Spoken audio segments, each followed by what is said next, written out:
Tommy Oliver is laying in his bed, unconscious from a good night's sleep. His bedroom door creaks open slowly. A tall, brooding figure with long hair and an impressive build approaches his bed with an item in his left hand. He unsheathes the object and puts it close to Tommy's face, slowly pressing down on the button on top. We got road trip today, loser.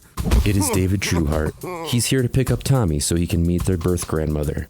Tommy flails awake from his bed with a start. Adam bangs on the wall from his room and yells, "What the hell?" Why? Where did you get an air horn? Oh, this? Standard issue. Keep it in the cruiser at all times. Get dressed. I'm gonna grab something from Ernie's before we hit the road. You have a holster for it? David starts walking out of the room and into the kitchen. Tommy yells to David, Hey, can you make some coffee? No. You busted in here. It's the least you can do. Tommy yells to David as he walks out of his room. Adam comes out of his room into the kitchen with his wheelchair. He's groggy and not too happy at the rude awakening. He grabs a bowl and a box of cereal as he rolls up to the kitchen table.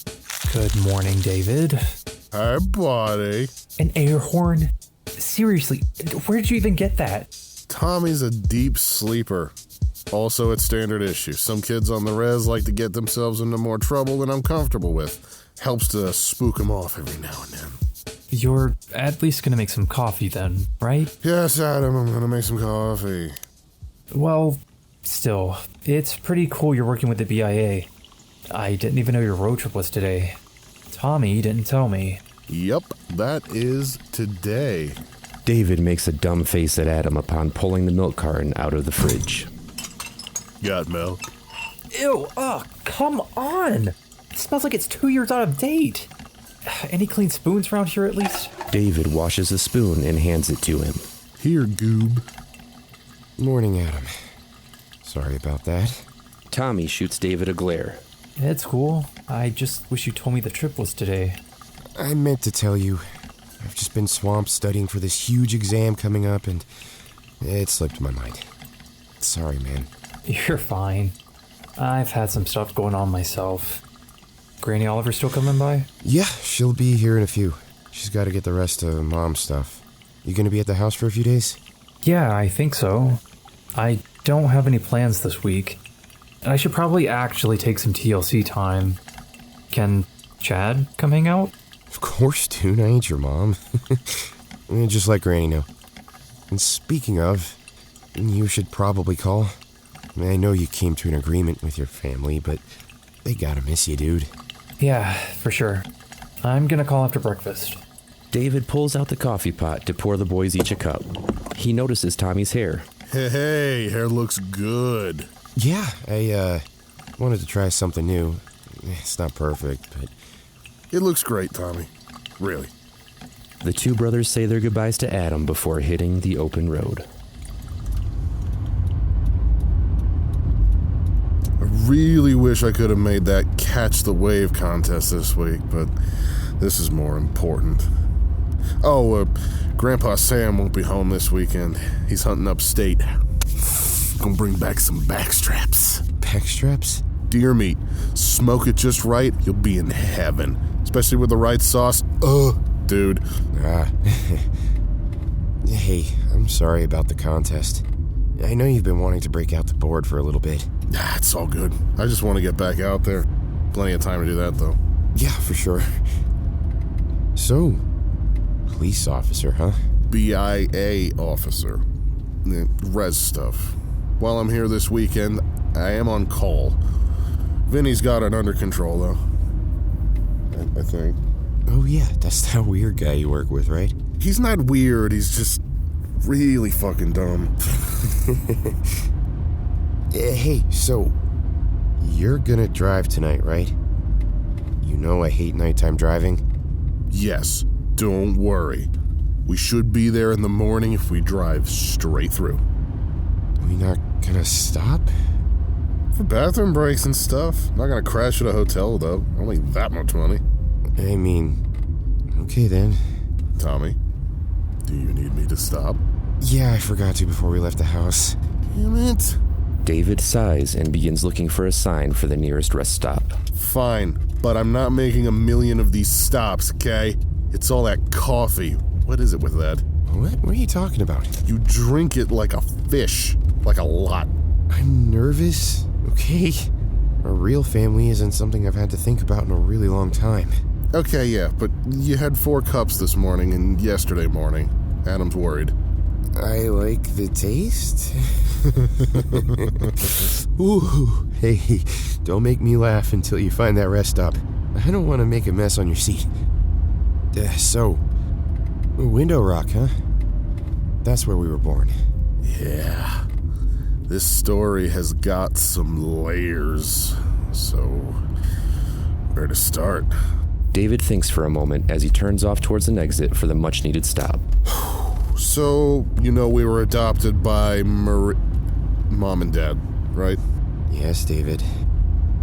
But, I'm sorry for blowing up on you for calling Mom and Dad by their names a few weeks ago. That was dumb. No, it's okay. I get it.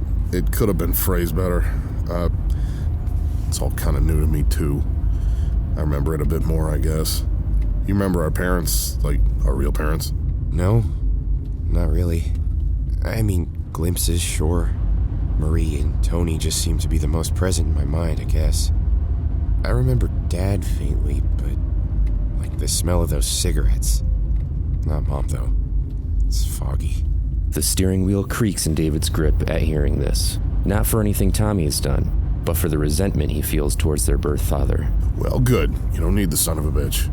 He left me to feed you, dress you, raise you, while he went out and did God knows what.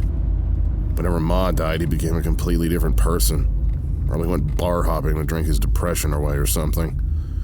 Week after week, I was the one that fed you. Tommy looks at David with confusion, but also concern. Sorry, I didn't mean to dump on you. David breathes for a moment to catch himself. He pulls up at the stop and nods toward it. You got 5 minutes, scoot, and this is the last one for a while, okay? Okay, be right back. Tommy rushes out of the car, regretting all those coffees today as he darts inside. He soon returns, looking a lot more relaxed. Okay. The two brothers set off again. Remember when Mom and Dad broke the news to you? Yeah. I didn't understand why you weren't as shocked as me, but I guess it makes sense. You remember all that stuff, and you're older than me. I was pretty young. The year is 2001. Tony Oliver is standing in the kitchen cooking dinner. Their adoptive mother, Marie Oliver, sitting at the table working through a stack of bills. A 6-year-old Tommy Oliver waddles up to Tony's side and pulls his pant leg. Dad! Dad! Oh, Tommy! Sorry, buddy. Come here. Tony picks up Tommy and shows him what he's cooking. A young David comes into the kitchen soon after his brother. He pulls out a chair on his own to sit next to Marie. Hey, Tony. Hey, Marie. Hey, Davy. Marie Oliver looks back to David. She stops typing on her laptop for a moment to greet David as he walks in. Tony prepares a plate for Marie and David, and he puts them down in front of them. He picks up Tommy to sit him down at the table to eat as well. Listen, honey. I know things are still uncomfortable for you, but I just want you to know that you can call me Marie if that's most comfortable for you. You are under no pressure, honey. Okay? I know. I'm sorry. I'm just not ready yet. It's perfectly fine. Marie gives David a kiss on the forehead. Why do you call Mommy that? Call her what? Marie. Because Ma... Okay. Tony rushes over from the sink to dissolve the situation. He pulls up a chair. Tommy, would it be okay to tell you something that, well, might not make you feel good? Tommy's eyes widen as Tony and Marie share a look with each other. This is the moment they've been dreading. Did I do something wrong? No, sweetie. No, buddy, not at all, but, Tony takes a deep breath and sighs. Well, here it goes. We adopted you boys from a Navajo reservation we used to live near in Arizona. You weren't exactly getting the care you needed. So your grandmother... Schnelly. Yes, Shinali. Tommy, your brother here remembers a little more than you probably do. He had to take care of you to make up for the lack of... Sorry, Dad. I didn't mean to be rude. Tony looks to David, shocked, but a smile comes across his face as he looks over to Marie, who is also smiling. He doesn't want to ruin the moment. It's okay, son. Tony ruffles David's hair. David lets out the slightest smile. Right. Let's start from the beginning. Marie here was best friends with your mommy when they lived in Arizona. They grew up together. Eventually, they would end up working together at the high school in town. Marie taught English, and your mother taught history. She did. Layla had a burning passion for archaeology, though. It's all she would ever talk about. Tony smiles at Marie. Oh, yeah. I worked at the school, too. Actually, that's how we met.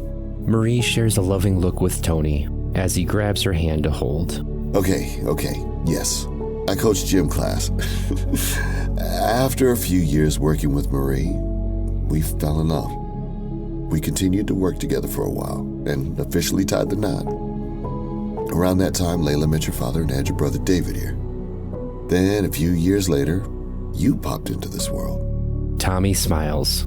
However, Tony notices a distraught look on David's face. But, just a few days after you were born, pal, your mama went missing.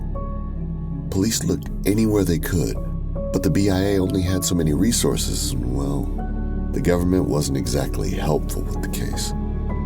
Your father, Peter, he went off the deep end and wasn't taking proper care of you boys after she went missing. He'd leave for long periods of time, forcing Davy here to pick up the slack. Day in, day out. He was left to feed you, clothe you, all when he needed that stuff too. One day he left you guys in the house and didn't come back. That's when his mother reached out to us to come take you boys in. David shoots up from his seat with tears in his eyes and storms out of the room. David! It's okay, I got him. Davy! Tony hands Tommy over to Marie as he pursues a tearful David into the living room. Baby, put the lamp down, you're gonna hurt yourself. Tommy looks at Marie, eyes wide. What did I do, Mommy? Nothing, Tom. Davy's just going through an especially hard time with all this stuff with your mother. I know you don't remember her, but he does. Where is she? I wish I knew. I really do. I miss Layla every single day. But Marie pauses and tears up for a moment. I don't think she's with us anymore, honey. A young Tommy has a sullen look on his face. He curls his head into Marie's shoulder for comfort. She hugs him tighter and rubs his back. It's going to be all right, baby. I promise. She's right here, okay? Remember that. She points to Tommy's heart. She called you Thunderfoot. She loved you guys so much. Marie, with tears in her eyes, smiles at Tommy and kisses his forehead. Present day. Tommy has a distraught expression on his face that's almost tearful. Remembering Marie and Tony's love and kindness hit Tommy hard. Thunderfoot. I remember. I don't think I can forget that night. You were pretty upset. Yep. I can't believe they're gone. Both of them. And, Mom's gone because of me. Tommy? Maybe I'm what drove our birth parents away. Stop it. Rita did that, not you. As for Mom Peter, that can't be on you. She didn't go missing because of you. You know that. And that son of a bitch, he chose to leave. He left us to fend for ourselves because he's a piece of garbage. I called Grandma, crying my eyes out, 2 days later to come pick us up. That is not your fault. I feel like a curse on this family, dude. I really do. Like, I was born to destroy everything. Our biological mom is gone, our real dad might as well be, and now so are Marie and Tony. Yeah, almost lost you too. Listen, Tony, Dad, no one could have predicted he'd get sick like that. There's nothing you could have done. Cancer is a bitch. We were there, though. We were there with him every day at the hospital after school, remember? Yeah. We brought our GameCube and played Sonic Heroes with him. He loved playing his Tails. Yeah. I don't know why. Knuckles was always cooler anyway. Yeah. As for Mom, let's get one thing straight. That was a lose-lose situation. Rita killed Mom, and Saba made you a zombie. A very flat, sometimes angry zombie. Okay. Please. Right. Sorry. You weren't you, is my point. What does that tell you, if even I can understand that? You didn't have a magic staff in your hand. You know who did? Rita. Rita. I was there too, remember? You know. David makes hand motions, pretending to play the dragon dagger. You have to stop soaking up all the responsibility. I had a part in it. You can't control every outcome, dude. You didn't choose to come back the way you did, either. I'm sorry for putting it all on you. I know I wasn't exactly seeing straight, and I came down on you pretty hard. Said some pretty nasty shit. I did too.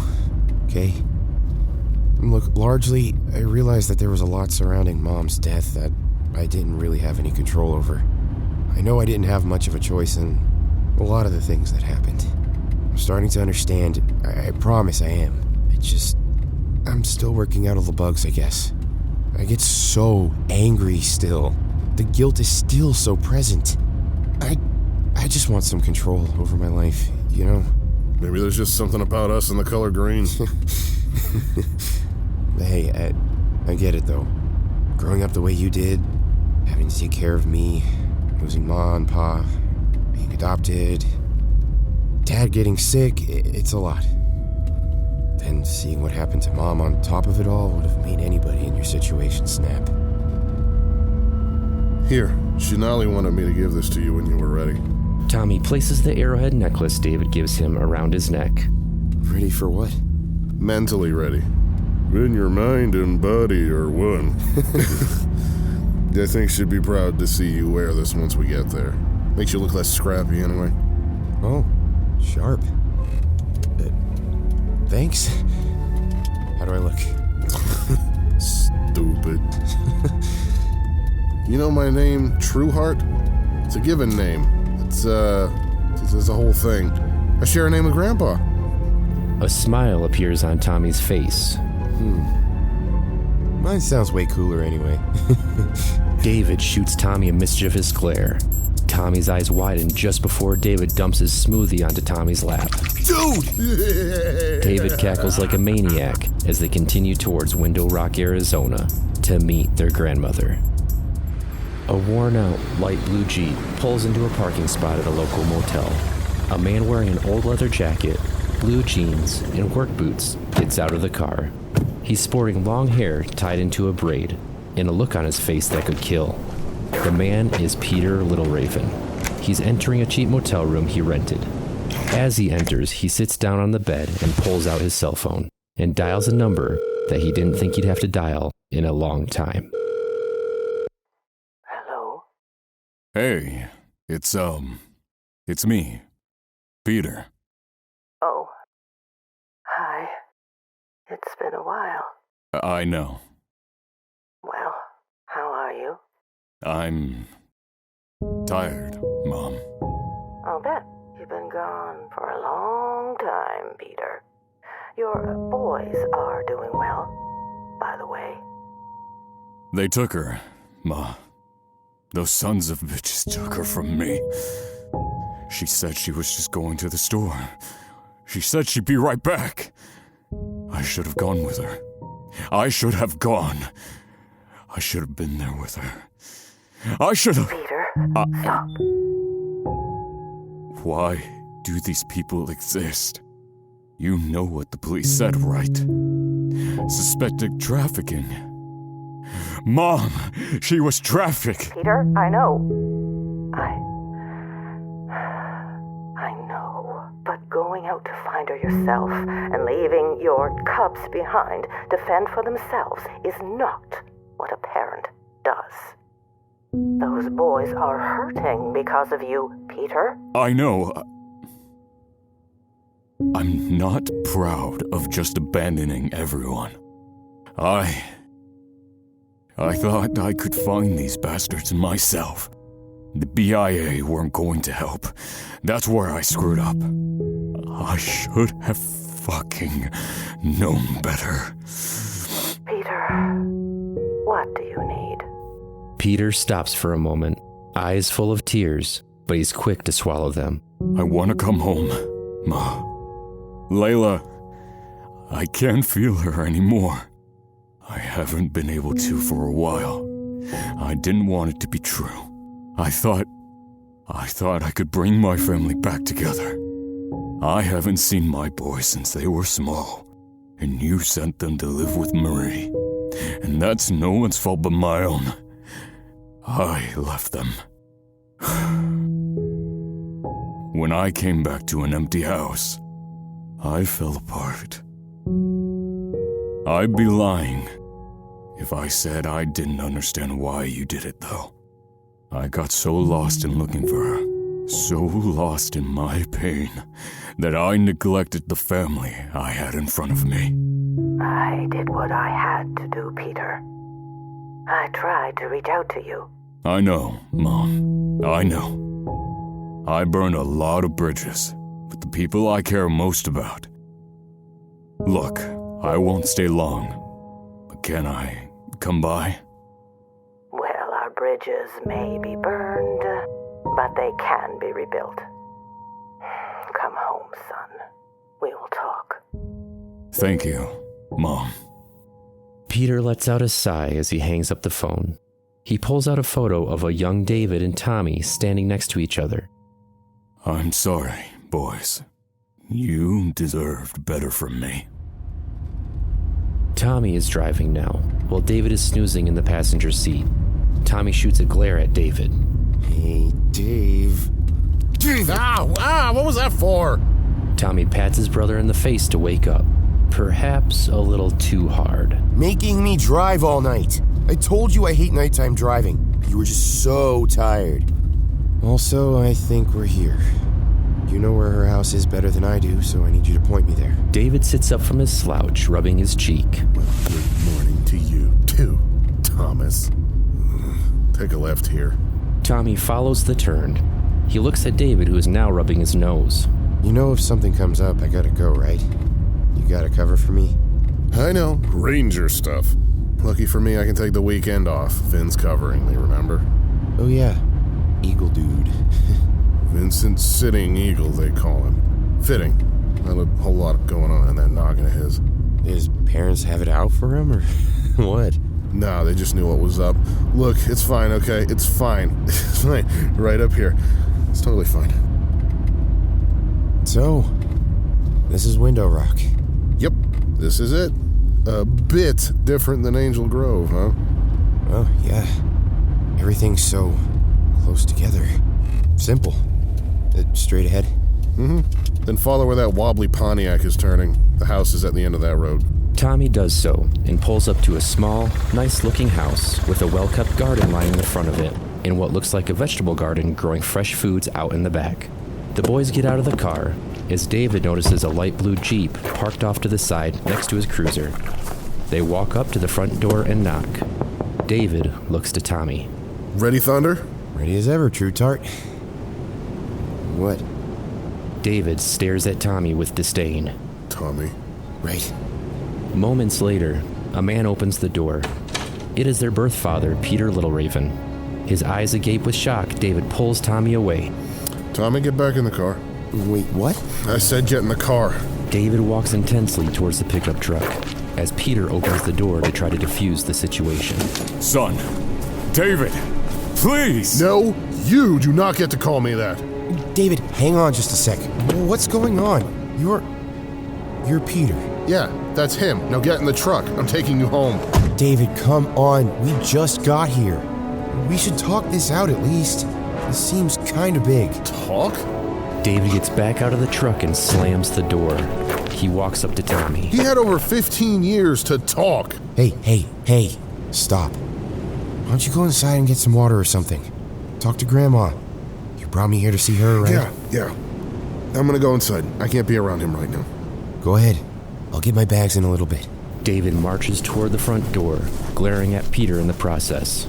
He slams the door, leaving their long-lost father alone with his estranged son. You, have her eyes. Yeah. I guess. Tommy is taken aback. After all these years, he's finally standing face to face with his biological father. I'm Tommy. I know. I just, last time I saw you, you were just a baby. Now you're, so big. Tommy's eyes well up with tears, but his composure remains. Yeah, well, Tony and Marie raised me well. Yeah, Big Tony. How is he? Marie? He's gone. Died a couple years ago. She did too. Oh no, I'm so sorry. Yeah, it's fine. There is a moment of silence between the father and son. While they awkwardly catch up, David is looking through the window at the pair, drinking a glass of lemonade made by his grandmother. They are catching up themselves as David calms his temper. Why is he here, Grandma? Come on, that's low. I know. I'm sorry, honey. He called me and wanted to come home. He's my son, you know. You knew I was bringing Tommy up this week. Yes, and I knew this was the only way to even get you to think about talking to him. He called and wanted to come home. He's my son, Davy. David puts his glass down and starts to walk away in frustration. Really gonna play the son card? Yes, honey.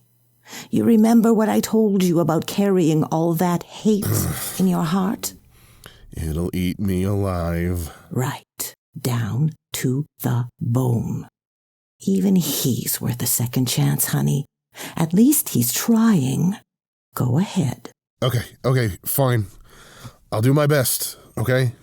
Still mad, though. I'm mad. Yes. David rejoins his father and brother outside on the porch and sits down with them. Tommy and Peter both look up and greet him as he sits down. David inhales. Hey, Peter. It's been a minute. Hey, David. Yeah. Look at you. You're a man now. Feels like I'm looking in a mirror. Yeah. Dave. Me and Peter were just talking a bit. Told him about the degree I'm going for and kinda told him about your cruiser over there. BIA. Huh? Yeah, okay, I can't do this. Where were you, dude? What the hell? You've caused me so much grief. I was never the same after that day. You know, when they took us. I'm sorry. Hell, I owe you infinitely more than that. But the least I can do is own up. Boys, I'm not going to pretend like anything I did was right. I don't expect forgiveness. I don't deserve it. I just want to make things right where I can. I know I left you. I went to look for her, like I was ever going to be able to. I had this hope of reuniting us and making our family whole again. But it turns out that I destroyed it in the process. Look, I was really young when all this happened. All I know is Marie and Tony, Mom and Dad. Dave wasn't, though. Dude, I know. I can't imagine how much this must hurt. But, I don't know. He's here, we're here. It's almost like we need to work this out. I am glad that you found a home with Marie and Tony. They were good people. David shoots a look to Tommy. Sorry, just kinda came up. I know it's none of my business. I am so sorry you boys had it so hard. That you didn't have consistency. You deserve so much better from everyone. Especially me. I know that probably doesn't mean anything, but yeah. Yeah. Thanks. There are a few moments of silence. David stares blankly in intense thought. This moment wasn't something any of them were expecting. Moments later, David's shoulders loosen up and his brow softens. Tommy, however, tightens up when David asks, What was Mom like? Peter's face softens. A sad smile meets his teary eyes. Your mother.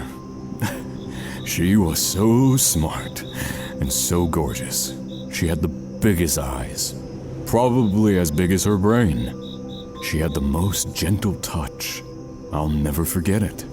Her hair was so long, longer than Tommy's here. Made me laugh more times than I can count.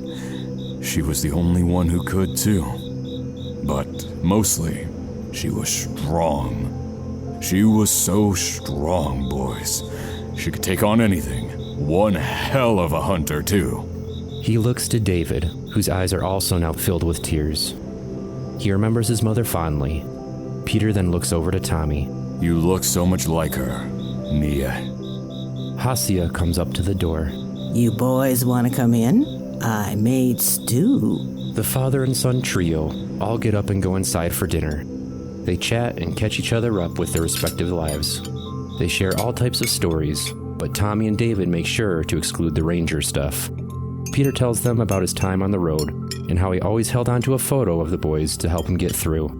Peter pulls a photo out of his wallet and puts it on the table. Hey, Dave.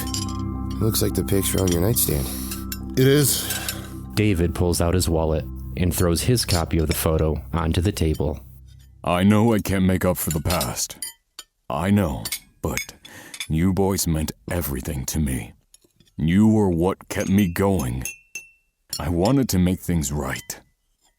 David pulls out a piece of paper and puts it on the table.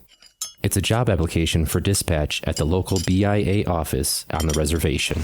I was going to save this for Tommy, but, he's an idiot. Hey! Why don't you start small? Peter looks at the paper and up at David. I think I will. After a few days of getting to know each other and spending time with their grandmother, it is now Monday morning. Peter helps Tommy load his bags into David's truck and gets ready to say goodbye to his sons. Boys, thank you. Thank you for listening and for giving this old man another shot. I know I got a lot to make up for, but I want you boys to know I'm here if you need to talk, okay? We've got a lot of healing to do. Sure, it's gonna take some time, I got a lot of healing to do myself. It's been great getting to know you, dude. Tony's your dad, pal. Marie's your mama. There are no doubts about that. I'm just proud of you, David. I really am. Tony, Marie, they raised two amazing people. Well, give yourself some credit. You did make us. You're a pretty tough dude yourself. I put my number in your cell. You got it? Yeah, T-Dog? Yeah. I mean, you can change it if you want. It's just my nickname. No, it's not. Tommy and David both get into the truck. Mine's in there, too. Let me know when you submit the application. I'll keep an eye out for it. Will do. Drive safe, boys. David, I'll see you around. Yeah, for sure. On the road back home, David is driving while Tommy rides in the passenger seat, asleep.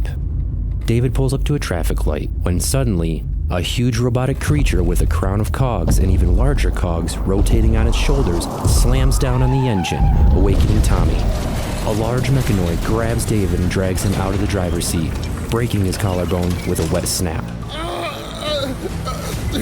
Let me go, you son of a... The life begins to leave David's eyes. Prepare the fleshling for transcendence. Tommy gets out of the destroyed truck, yelling at the large robot. What did you do to my brother? You killed him! I am saving him. The large mechanoid creature bends down to Tommy's level. He gets right in his face.